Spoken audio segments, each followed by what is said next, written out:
এক দেশে এক ধার্মিক রাজা ছিলেন। তার একজন মন্ত্রী ছিলেন অত্যন্ত বিচক্ষণ ও ঈমানদার। সেই মন্ত্রী যে কোনো পরিস্থিতিতেই একটি কথা বলতেন, আল্লাহ যা করেন তার মধ্যেই কল্যাণ নিহিত থাকে। একবার শিকার করতে গিয়ে অসাবধানতাবশত রাজার একটি আঙুল কেটে গেল।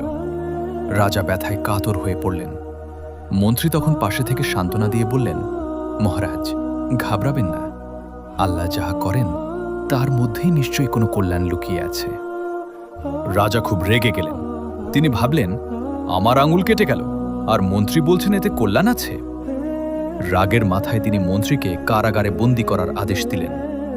কারাগারে যাওয়ার সময়ও মন্ত্রী হাসি মুখে বললেন, আলহামদুলিল্লাহ, এতেও নিশ্চয়ই কোনো কল্যাণ আছে।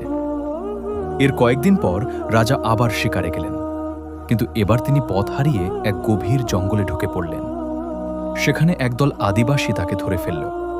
সেদিন তাদের গোত্রের বড় উৎসব ছিল এবং তারা তাদের দেবতার সামনে একজন মানুষকে বলি দেওয়ার পরিকল্পনা করছিল। তারা রাজাকে ধরে বলি কাষ্ঠে নিয়ে গেল, কিন্তু হঠাৎ তাদের পুরোহিত খেয়াল করলেন যে রাজার হাতের একটি আঙুল কাটা। তাদের নিয়ম অনুযায়ী কোনো খুঁতযুক্ত বা অঙ্গহীন মানুষকে বলি দেওয়া যাবে না, তাই তারা রাজাকে মুক্ত করে দিল। রাজা তখন বুঝতে পারলেন যে আঙুল কাটার মধ্যে সত্যিই আল্লাহর পক্ষ থেকে বড় এক কল্যাণ ছিল। আজ আঙুলটি কাটা না থাকলে তাকে প্রাণ দিতে হতো। তিনি প্রাসাদে ফিরে এসেই মন্ত্রীকে কারামুক্ত করলেন এবং নিজের ভুল স্বীকার করে বললেন, আমি তো আমার কল্যাণ বুঝতে পেরেছি, কিন্তু তোমাকে যে আমি বিনা দোষে কারাগারে পাঠালাম তাতে তোমার কি কল্যাণ ছিল?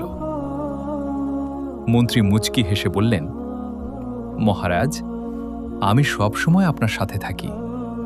আপনি যদি আমাকে আজ কারাগারে না পাঠাতেন তবে আমি আপনার সাথেই জঙ্গলে থাকতাম। আদিবাসীরা যখন আপনাকে আঙুল কাটার কারণে ছেড়ে দিত তখন আপনার বদলে সুস্থ মানুষ হিসেবে তারা আমাকেই বলি দিয়ে দিত। তাই আমাকে জেলে পাঠিয়ে আল্লাহ আমার জীবন রক্ষা করেছেন। শিক্ষণীয় বিষয়, জীবনে অনেক সময় আমাদের সাথে এমন কিছু ঘটে যা আমাদের কাছে খারাপ মনে হয়, কিন্তু মুমিনের উচিত আল্লাহর উপর ভরসা রাখা।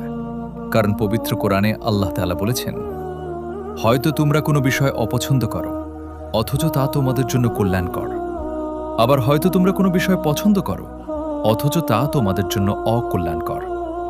আসলে আল্লাহ জানেন, তোমরা জানো না।